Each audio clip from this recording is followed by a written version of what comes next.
What these guys are going to do is they're going to retell a fairy tale for you at my direction. My direction? No. No, just when you feel it. You're okay, sorry, my mistake, wrong game. They're going to clap each point, but they're each going to choose themselves a famous author to work in the style of. So when they're retelling the story, you're going to get lots of different takes on it, all the same thing. And what we need is the fairy tale that they are going to tell. Hansel and Gretel. I heard Hansel and Gretel, so you guys are going to tell Hansel and Gretel. Why don't you just step down the line real quick, introduce who you are. Hello, I am Edgar Allan Poe. Fantastic. Hello, I'm J.R.R. Tolkien, author of The Hobbit and the Lord of the Rings. I am R.L. Stein.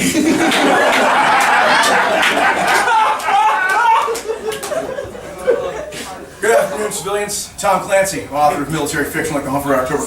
Thank you. Alright, so why don't we begin just here on the edge of the crowd, telling Hansel and Gretel. It was a dark, stormy night. It was a moon as big as a silver plate hanging slowly in the sky. Caw-caw, a bird.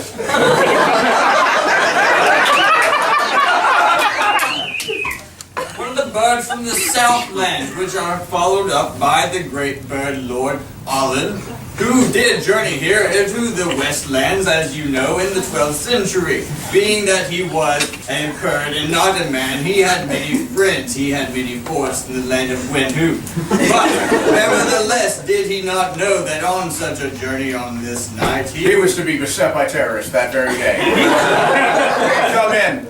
Inside candy houses, gingerbread houses. They were exactly 14 feet wide with a diameter of 7.5 inches. They were covered in blue steel all over their sensuous outsides. And then that was really tough for Gretel because she was running for student council. She wanted to be liked so much. And Hansel had a mysterious encounter with a house in which he was putting posters on for Gretel to run for student council. There in the house, he heard a stirring and a twirring.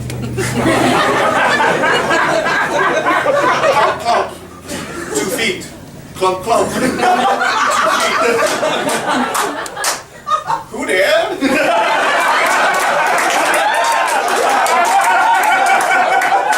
Hansel remembered to stay out of the basement, so he did not go down those stairs. No, instead, he said the password, Melon. With a French accent. And the doors opened to the house, and he journeyed forth into the stairs. stairs very carefully, keeping an eye on his 45 6-hour pistol that he called Betsy. He called it Betsy when he was in the Vietnam War. The horror. The horror that he fought with that sword in the Vietnam War. On the great plains of Vietnam, he battled day and night with orcs and Vietnamese people. The greatest battle that was ever fought.